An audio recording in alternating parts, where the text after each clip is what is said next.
Hello and welcome to the New Indian Express. I'm Nadarshana Raju. Joining me today is author, poet, and activist Meena Kandasamy, whose recent work of fiction, Fieldwork as a Sex Object, has been flying off the shelves. The book sheds light on how AI today has become a catalyst for patriarchy, how it is enabling existing societal prejudices, thereby oppressing women and the marginalized. The book touches upon various themes, including caste, class, misogyny, and religious majoritarianism, among others, by following the life of one character, Amrita Chaturvedi, an upper caste Marxist. The story is set against the backdrop of her deepfake sex tape having gone viral. Hello, ma'am. I welcome you to the New Indian Express. How are you today? Hi, thank you for having me here. I'm good. What was the first spark or the first idea that led you to write this book? So I think the first trigger was possibly the Polachi incident, but I also realized that, especially with, I think starting with the advent of the selfie, that your intimate photos, you just had no control of. Once you share it with somebody, you had no control. But over a point of time, the technology has evolved that anything could, be morphed and right now deepfaked, and it could be passed off as use. So I was really thinking that this is another ticking time bomb on what's happening to women, and I wanted to write about it because this concept of shame and the way it attaches to women is very different from shame and the way it attaches to men. So I felt that the internet was really go all out against women, especially if you're political and especially if you're outspoken. They call you all kinds of names, and we've all seen that, like with the evolution of Twitter, Facebook, of all of that. But I think once the image was able to come and the video was able to come, it did not stop at name calling. The name calling and the threatening slowly gave rise to this as well. And I just wanted to chronicle what exactly happens, how is the fallout, and so yeah. All right. Would you say that any part of writing this was particularly challenging for you, or was it otherwise? No, I think all of it was challenging. And I think one of the reasons why I like to do fiction is also because I want to be challenged. I want to like resolve these things for myself. Like, how do I write this person? How do I choose? How is she going to be? Should she be likable? Should she be unlikable? But also, technology is changing all the time. And the question is, for instance, one of the questions was, do you write a contemporary novel that, talks about the time? And if you're doing that, do you think the book will last, let's say in 50 years? Will it be relatable? And then I thought, and then the way I answered that question to myself was that, what we think is so modern and, recent and cutting edge, it's all going to be a graveyard. Like already half of Twitter accounts are graveyards, like no one's there, there's no profile, there's no activity. So what we're witnessing in the moment, it's also like becoming an antiquity, you know what I mean? Like, so I wanted to chronicle that, the internet not just as the most hyper present space or the futuristic space, but a space that is designed and primed to become a digital graveyard. So, all these words that we use, engagement farming or troll factories, I mean, what are they going to mean in 20 years time, 30 years time? So Actually, this happened to be one of the things that was brought up in a review I read of your book as well, where they said that the book is full of internet language, which can have the Fatima Buddha said that, I think. Yes. Yeah. So I was actually going to ask you if that was a literary choice that you took, that it was a choice that you took to keep it this way, to chronicle today's times. I think it's very difficult to speak about the internet without using the language of the internet. Like someone's cancelled, someone's going viral. I mean, all of these speak of the internet gives it credibility. Otherwise, it'll look like someone who has no clue writing about it. So, I mean, jargon is important, right? Like if you're writing about medicine, you're writing about doctors, then they're going to be saying these things that are very particular. If they're writing about politics, for instance. And I think with internet lingo, the thing is the language changes so fast. But as I said, for me, it was about capturing this particular moment where all of these anxieties are playing out for all of us. And, how do we stay current and how do we understand what is IDGAF or something like that, like young people would use it, or, if you know, you know. And it's like, it's really like a learning curve for especially a lot of older people. It's a learning curve, but for me it's like, oh, we are using this thing in the moment, and how do we preserve it for the story. But also I think with Amy, she's really caught up in this. Like for us, like if you take a critical distance 5 years back, 5 years later, none of this might matter, but caught in that moment, you're really a victim of time. Like there's no escape, I think. So yeah. Because we're speaking of Amy, and we also spoke about the challenges that you faced while writing, how you challenge yourself with fiction. What I thought of as one of the strong points while reading the book was how Amy's character has so much of conflict within that, but it almost always never disappears beneath the larger political questions that the book also raises in terms of what is happening to her. So, as a writer of fiction, how do you, manage all these tensions? How do you hold these tensions together? I think there are things that for me was very formative in creating her and also putting her. One of the question is the question I ask myself: will you extend solidarity to someone you don't like? So your solidarity cannot be conditioned because solidarity comes out of a political understanding. So you don't like, and the question is that who is the kind of person that what if they are annoying? What if they are vain? What if they are provocative? What if they are all these things which other people call you, but you might also transpose that to some other person. And so that was the question from within me. And the second question within me was, how far does somebody have to go and prove they're genuine? Especially in the era of cancel culture, you say one wrong thing and people cancel you, like one misstep and then you're like blacked out. And the question is that then what happens is that we are not living our life. We are basically just going through this, repeated cycles of proving that we are good. And I think Amy is caught in that. Amy is really caught in that, like, what do I have to give up, or what do I have to give forth? What do I have to do to prove, to make people take me seriously? And I think she is genuine at the heart of it for all of that. So these were two questions from the inside that I was answering. But from the outside, I think what I wanted to look quite closely was the left itself. Because I think that the left has a lot of very good political standpoints, like we're against capitalism, corporates, we don't like big tech, we're against surveillance. But when it comes to women's sexuality, like the left is, I think, as bad as the right. And sometimes the right at least turns its face and doesn't look at what people are doing in their private lives. But what I've really felt, especially with leftist student politics and also, smaller left groups, you may call them fringe, but smaller left groups, is that they're so obsessed with, going into people's sexuality, going into people's morality, and I was like, no, this is not done. Like, men never had this to them. And so with women, you want them to be like this really pure person, like, and you're not going to get those pure people for politics. You want them to, I don't understand how it's expected of them. And so for me, that to probe the left was very important. And I think I've done that in all my work, like, to be such a, Marxist or leftist myself, but to ask these difficult questions, because I think we have to clean up, we have to become different. This was one question. I think the other question was also that how much can privilege save you? Like, she's good looking, she's got what they call pretty privilege, she's got caste privilege, she's got class privilege, she's got Delhi privilege. But all of the privilege is not enough to save you when you're a woman, like it's so easy to just condemn you. So it was multiple questions that I was grappling with as I tried to write, And where did Amy's mother fit into this? Because she's someone who's neither villainized nor idealized in the book. Because she's someone who's also internalized so much of the misogyny and patriarchy, while she's also trying to protect her daughter from it and get out of it herself in her own way. So how did she come into the picture, like a maternal figure like her mom? One of the things that I feel since my first book, and now this is is that I think the older woman is always invisibilized. They disappear out of fiction.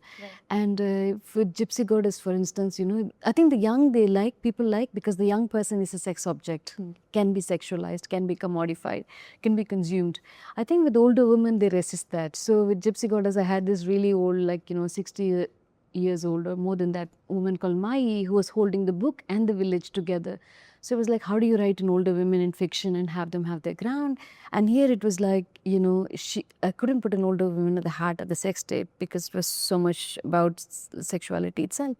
But the fact is, I wanted a very strong woman there, a conflict-ridden women. But also, one of the things I understand is that the idea of the Indian mother, we always think of the Indian mother and how they love their sons, I'm a mother of sons myself, so. But I'm like, do we write about the mother who actually wants her daughter to be free? Do we write about, do we talk about the mother who's like projecting sometimes her own dream on her daughter's dreams, and sometimes allowing her daughter not to have the fate that she had? And I think possibly Amy's mother, it's not my mother, but I think there is some spirit of my mother in her, because my mother as a child, and this doesn't happen in the story, for instance, would never let me into the kitchen. she'd be like, no, what if you end up in a house where you have to be in the kitchen all the time? When you are with me, you're never going to the kitchen. Like, no, don't do that. And she was, like vigorously trying to save me from the space of the kitchen. She'd go tell me to watch dad cook, but she'd never tell me to cook. Like, no, don't do that. Don't get into this. And I think that why does the women have to be so militantly anti this? And then I think that she doesn't want you to go through the trap. And I think there are so many mothers who don't want us to get into traps that they know exist out there. And I think they're watching for us. It's almost like that's a landmine, that's a landmine, that's a landmine.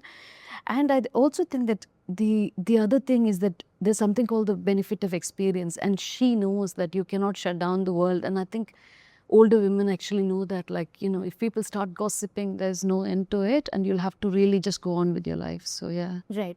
Something else I found interesting about the book was that in some chapters it allows readers to actively think and put down what their thoughts are. Like, for instance, there's this one chapter where you're talking about things that you don't trust in a man, and it invites readers Manthropology. to... And I think something else. follows Okay. Manthropology. I'm not sure if it was Yeah, manthropology, yeah, but sure. I think it was one of the chapters where trust, why you should not trust a man, and then there are blank spaces for the readers to fill in. What was the thought process behind inviting readers to think of those, points themselves and to complete it? Was that...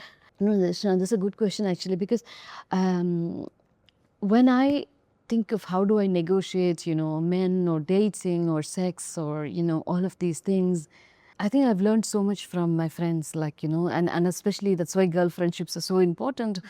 And it's not just girl friendships, but it's also casual girl encounters, like, you're having fun, like, and someone says something and then it remains with you. And it's one of the ways in which, a new prism in which you understand men. And sometimes men also give you these insights into other men, but I think women are more authentic like that. So I think that was, and that's how we have this mental map or image map or whatever in our mind of, oh, this is how it is, oh, this is a red flag. So it was like a little bit of this red flag, green flag thing, but about women speaking out their experience and sharing it in order to become stronger, in order to also not have these common pitfalls. And so yeah, I think that's where it came from. But I generally think that all of writing is a shared activity, and without the reader, it just cannot work. Like, Okay. yeah. In the Indian context, how do you think we should understand individual misogyny as against the social conditions that seem to sustain the Indian manosphere? Because that's something the book also, looks into. So how do we understand individual misogyny and how it is being fueled by the larger, conditions that is sustaining the Indian manosphere? I think that the Indian manosphere, obviously, there are few pockets of it which are like, talking about alimony, talking about, I don't know, like a couple of things that, men rights activists like to talk about, the fact that all domestic violence cases for them are fake or fraud, and they're all extortionist. I mean, these kind of radicalizations we can understand in out of frustration, or just following a very Andrew Tate inspired understanding of the world. But a lot of these men are not incels in the technical Western way. They're not. They might be married men, with office jobs. They may not necessarily be the typical Western incel. But I also understand that the Indian manosphere, unlike other places in the world, is A for hire. So they would suddenly start bashing Palestine because, they are like troll farms. And they would, push certain agendas like on, let's say, state autonomy or language rights or whatever. You pay them, they do it. They're also somewhat politically organized, and often they follow a very corporate model. So they put out whatever toolkit says, and then they're getting paid for it. So this manosphere, to understand it, I don't think it's organic. And the minute we understand it's not organic, I think we can understand that this can be dismantled, that it is money that, fuels and sustains the system, and there is no... And I also think that one of the bigger problems that we'll have to talk about, individual misogyny or individual things, there can be a course correction. A lot of men who are individual misogynists change when their daughter gets abused. When the daughter goes through violence, they're like, oh, let's take a look at the system. But what I generally feel here in terms of, this individual system versus the manosphere system, the hate against women, like how many of the hate against women have we seen is individual instances like revenge porn can happen, like somebody can be blackmailing, and these are ending up in suicides and deaths. But there's also this collective witch hunt that goes on towards, I think, outspoken women, like, or they were putting Muslim women for auction. They were leaking nude or naked photos of well-known activists. I don't want to re-dramatize by naming them, but this kind of thing was happening.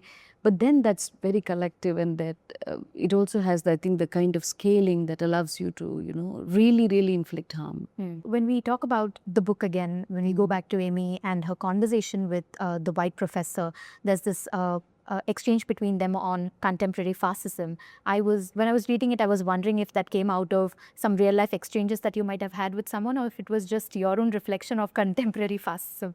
No, I was just wondering maybe if that was a conversation you had with someone. This is a good question. It's a good question. Thank God it's about the politics of the book and not about, are the sex scenes here based on real life experiences? How do I answer that? No, I'll answer this. No, I generally feel that there is a certain formulaic approach to how the West looks at these things. Like, they really want to make everything into a science, and therefore there's an LHS and a RHS, and like this. Everything's balanced. Yeah, everything is like within parentheses, and there's a square root. So everything has to be formulaic. But then you understand, how does this formula work? So genocide is what happens to white people. They're not easy. They wouldn't say, for instance, what happens to Tamils in Sri Lanka in 2009 is genocide. Oh, it doesn't quite qualify, So they have all of these words. Holocaust, again, is like a very specific word for a very specific historical event. Anything else on any other scale, you don't give that word to it. And the same thing happens also to the word fascism. So fascism is something, if it happens in Europe, it's fascism. But if it happens elsewhere, like these homegrown varieties cannot be called fascism, and they find all kinds of excuses to, justify it. And I'm like, well, you don't get to decide these definitions. And again, the question of definition is like that, and the reason they want these formulas is also that they want to give answers to it, right? Like, they say, oh, if this is fascism, this is the answer. No, but if that is fascism, we can have another answer, Another point that I wanted to ask you, this might be a spoiler for the readers. No. I would warn those of them to not watch this particular. No spoilers. But I was wondering, so Yeah. I'd given them the warning so they can skip this question. Would it be, do you think that the ending that you gave Amy, how she weaponizes herself, how did that work? Where did that come from that you wanted to give her that ending? No, I don't want to also spoil it for the readers. I think Amy is someone who constantly weaponizes everything about herself. Like, the fact, if she's looking good, it's not something she's going to, be quiet about it. She's going to take pictures. If she knows how to provoke, she's going to provoke. And I think with Amy, that the idea that if she's intelligent and she has something to say, she's going to say that. So she's somebody who knows how to, in that sense, render herself to her full capacity possible. But I think what was interesting for me with the kind of with the framework for Amy is also that the absolute porousness between being a leftist student in Delhi and what happens with them. Because we live in a situation where, you say one thing critical, not just of the regime, like you just say one thing critical and people are like, oh, this person is an urban Naxal, this person is like a Andolan GV, like they have this whole idea of associating the intellectual as as somebody who's doing a contraband activity. And I think for me, what happens with Amy is a kind of like, how does she claim that? How does she, because when you look at it, I think people who are called anti-nationalist are actually very patriotic. Like, they really want a better country. And I think that's what's happening to Amy. And what would Amy think of the final book that, because you wonder about it at the end, what she would think of the book that you have, completed for her, the fictional character. So what do you think would be her perception when she reads it? In fact, even somewhere she drafts an email to someone who asks her if she wants to publish a book. And she says that, I hope the visual elements are all pink and it avoids any color that comes off as apolitical. And I happen to notice that the pink... I was... was that a creative No, the good thing was HarperCollins my Indian publisher was so broad-minded. They really let me sit with them and help, you know, think through the cover and, you know, put my design choices with the cover. So yes, I think it happened like this. But for those of you who are watching, I think the story is that, and this is the story we stick to, is that Amy comes and gives me the manuscript of her novel. I got it published for her. Yes. So what would she think of the manuscript? What do you think? What do you... I think she would love it. She would... Yeah, it's her book, but yeah. Okay. And my last question to you, ma'am, is do you think that in today's algorithm-driven world, what space that does literature hold to shape public, you know, public awareness or to shape public view? I still think that a lot of people are discovering books online. And, you know, it's the online space is keeping reading alive, or so I like to hope. So, yeah. On that note, thank you so much. Thank you so much. Thank you, ma'am. We hope that this conversation was insightful and that more of you end up reading the book. Until our next episode, do stay connected.